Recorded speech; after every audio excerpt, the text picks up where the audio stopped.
Assalamualaikum warahmatullahi wabarakatuh. Malam ini saya di Setia City Mall. Di tepinya ada water fountain yang berwarna-warni ini. Dan saya ingin mengambil kesempatan ini untuk menjawab dua soalan yang lazim dikemukakan oleh para penonton saluran YouTube saya. Sementara tu saya nampak ke? Okey, jadi saya menggunakan phone Vivo saja. Phone Vivo untuk membuat rakaman. Tak ada apa-apa app tambahan. Tidak ada apa-apa lampu tambahan. Saya berdiri dalam suasana gelap ni, nampak ke? Okey, dan juga fountain berwarna-warni di hadapan saya. Baik. Dua soalan yang lazim dikemukakan. Pertama, latar belakang pendidikan agama saya. Siapa guru saya belajar di mana, apa kelulusan saya. Yang kedua ialah, adakah saya memiliki sanad untuk menyampaikan ilmu agama, untuk mengajar ilmu agama. Baik, dua soalan ya. Soalan pertama, jawapan dia for me to know, for you to wonder. Saya ulangi, jawapan dia for me to know, for you to wonder. Bermaksud ia adalah rahsia saya, ia adalah untuk anda teruskan tertanya-tanya, teruskan tertanya-tanya. Saya tak akan jawab. Kenapa tak nak jawab? Sebab soalan tersebut tidak ada nilai di sisi anda. You are actually not interested. Kerana pada zaman sekarang ini terdapat banyak sarjana-sarjana, tokoh-tokoh agama kita yang memiliki latar belakang pendidikan agama yang sangat bagus. Daripada zaman mereka kecil sehinggalah sekarang.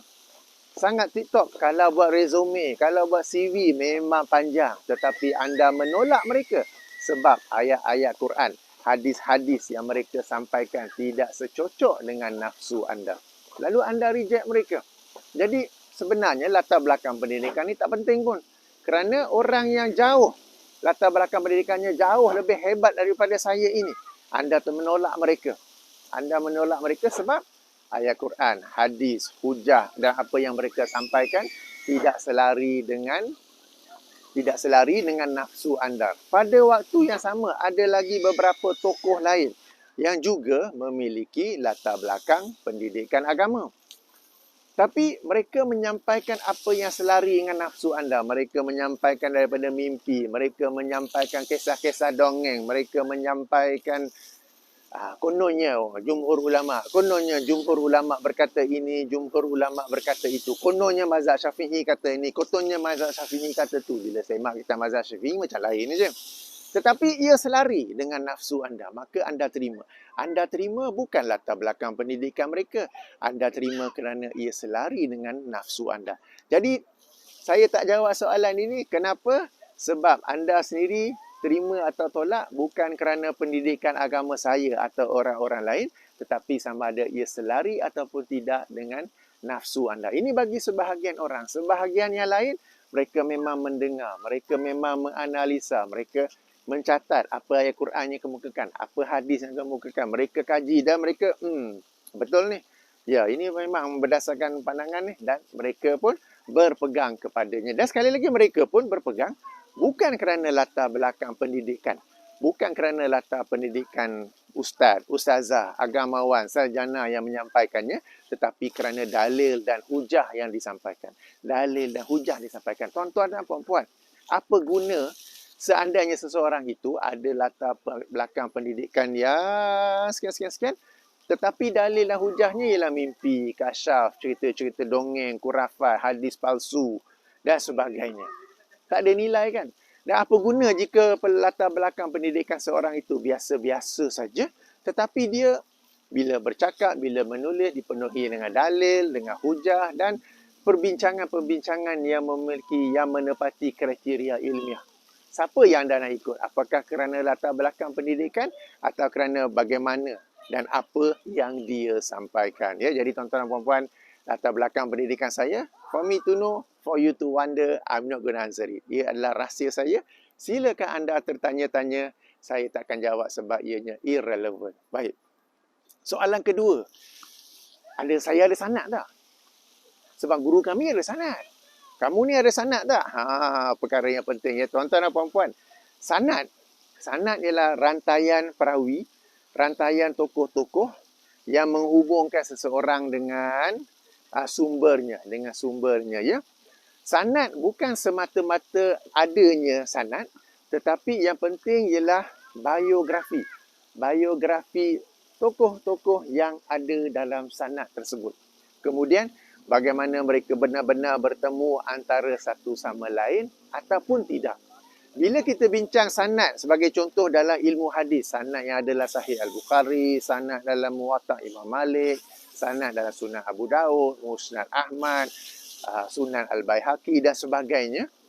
Memang ada sanad, memang ada para perawi dan setiap para perawi itu ada biografinya yang disusun, yang ditulis, yang dijelaskan oleh para imam, para ulama jarah wa ta'dil. Jarah wa ta'dil adalah satu ilmu yang menerangkan biografi para perawi hadis dengan memberi tumpuan fokus yang khas kepada pujian ataupun kritikan kepada tokoh itu. Dalam kitab-kitab jarah wa ta'dil, dalam kitab-kitab biografi ini, bagi seseorang perawi diterangkan nama penuhnya.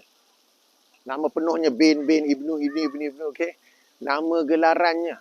Kalau ada 2-3 nama gelaran yang 2-3 tu juga. Lahir bila, di mana, meninggal dunia bila, di mana. Dan perjalanan dia untuk menuntut ilmu, perjalanan dia untuk mencari hadis. Kemudian dari siapa dia menerima hadis dan kepada siapa dia menyampaikan hadis. Kemudian status dia sebagai seorang perawi hadis. Apakah dia ni seorang yang dhabit, seorang yang thiqah, ataupun mungkin pada zaman muda dia hafalan bagus, pada zaman tua hafalannya kacau bilau. Ataupun dia ini seorang yang tidak boleh dipercayai, ataupun dia ini dituduh sebagai pencipta hadis, pemalsu hadis dan sebagainya dan sebagainya. Itu yang penting dalam sanad.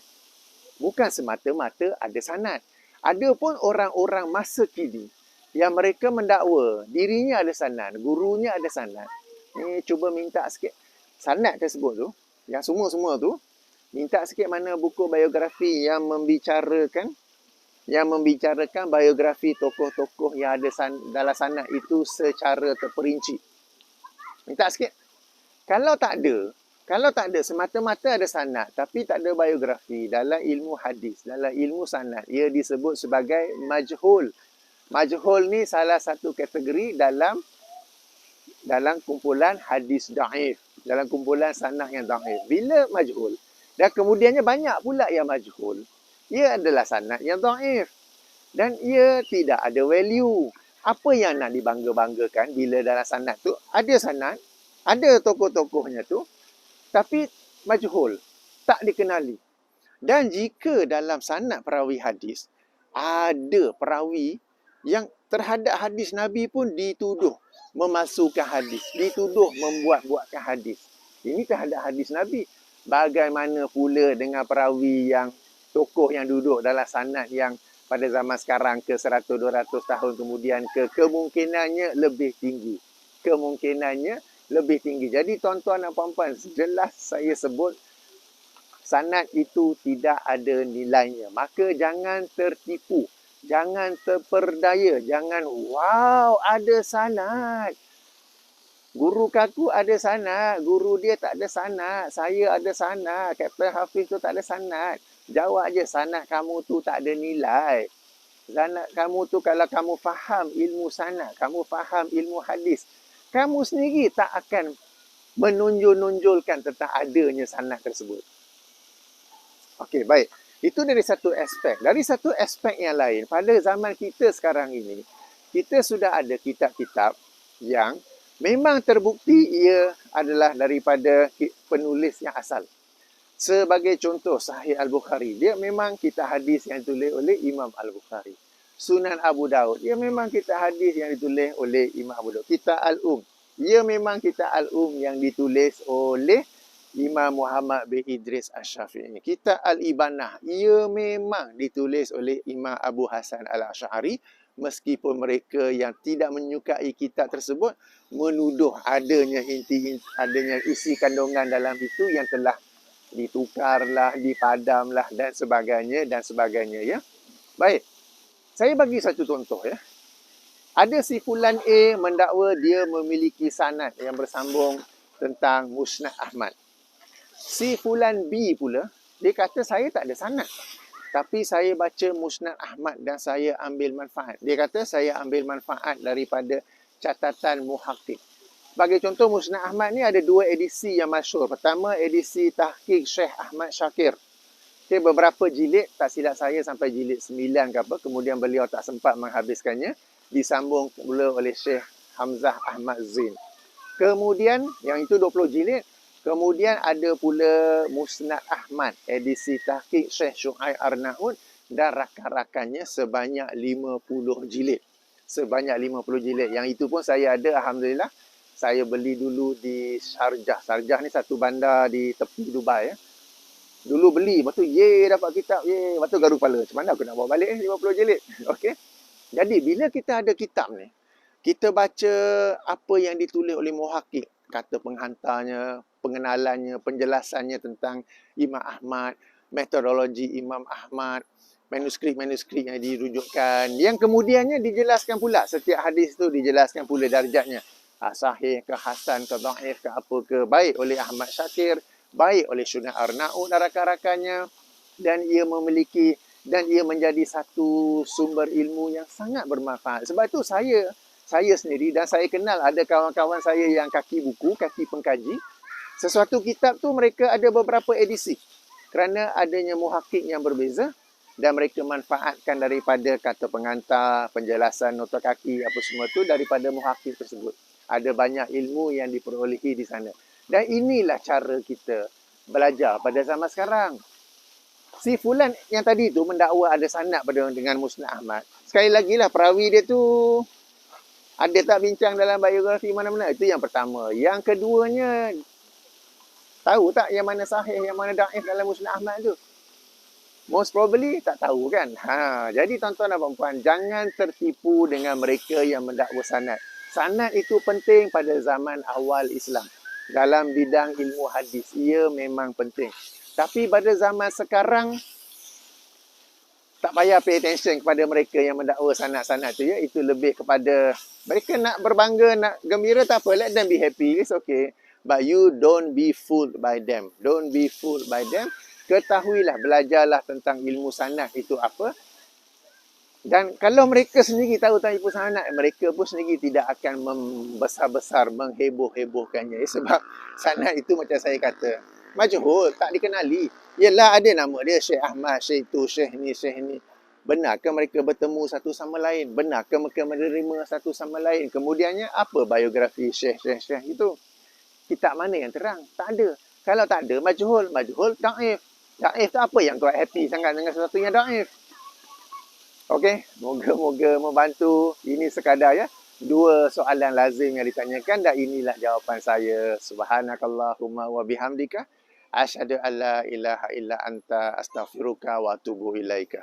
Assalamualaikum warahmatullahi wabarakatuh.